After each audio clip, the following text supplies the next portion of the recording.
सम्मानित मंच को प्रणाम करता हूँ और आयोजक और संयोजक मंडल को भी मेरा प्रणाम है। यहाँ पर अपने विचार व्यक्त करने का मुझे मौका मिला। काशी से हूँ। हमारी एक बहन कह रही थी, लक्ष्मीबाई की बात कर रही थी। हाँ, लक्ष्मीबाई को काशी नहीं भेजा था आपकी झांसी में, तो क्रांति से संबंध को रखता हूँ। और है एक अच्छा विषय आया, आज़ादी के मायने। और आज हम अमृत महोत्सव जब मनाया जा रहा है, 75 वर्ष हैं, तो आज यह समीचीन है, प्रासंगिक है और इस पर विचार व्यक्त करने का अवसर मिलना यह भी गौरव की बात है कि आज हम आत्मावलोकन करें कि 75 वर्षों के बाद अगर आज यह प्रश्न उभर करके सामने आया है कि आज़ादी के असली मायने क्या हैं, तो दो बातें स्पष्ट हैं।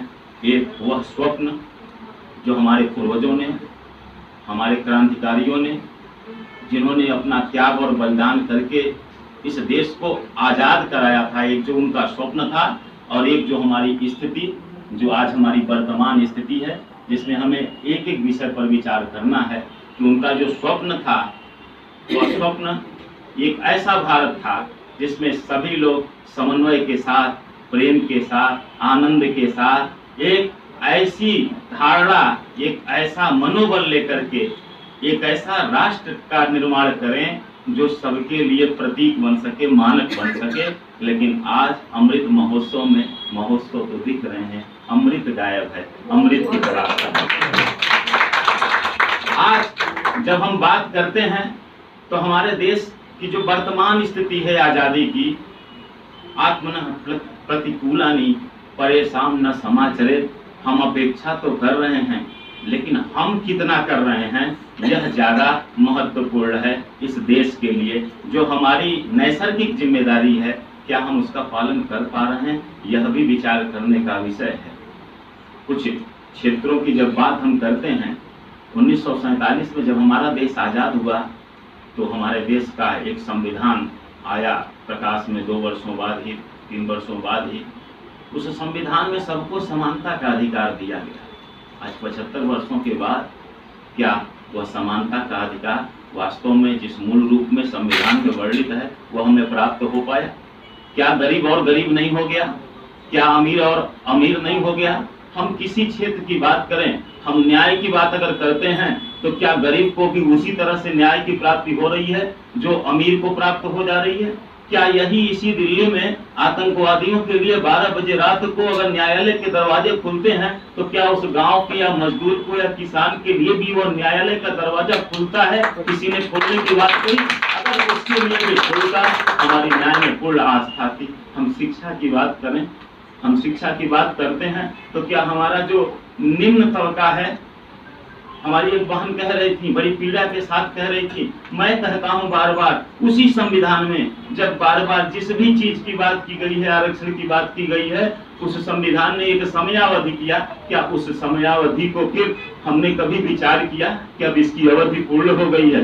अब हमारा देश जब अमृत महोत्सव मनाने की स्थिति में आया है तो अब इसकी हमें आवश्यकता नहीं है। वो प्रारंभिक स्तर की चीजें जो थी वो बरकरार चल रही हैं। एक व्यक्ति जो है जातीय आधार पर वो करोड़पति भी है, फिर भी उसको आप निःशुल्क शिक्षा देते हैं, फिर भी आप उसको उसके लिए निःशुल्क व्यवस्था करते हैं।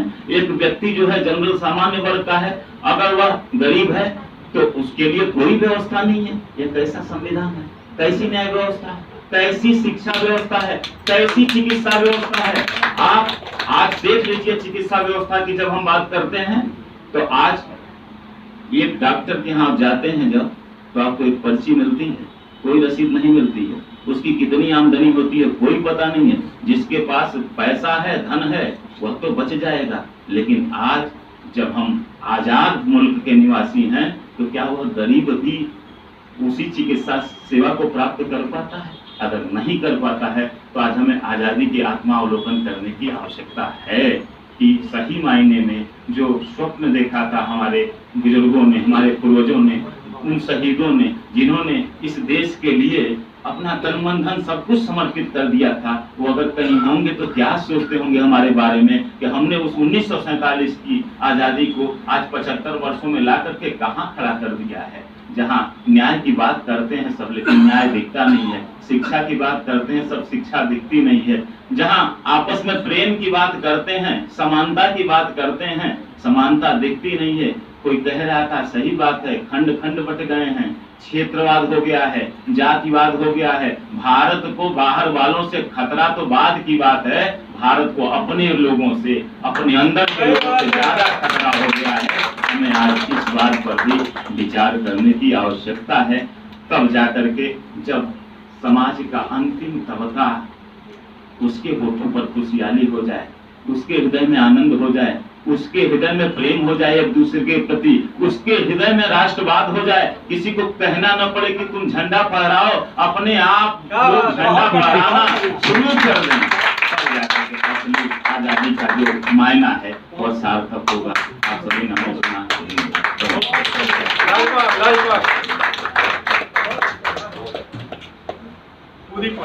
बहुत बढ़िया।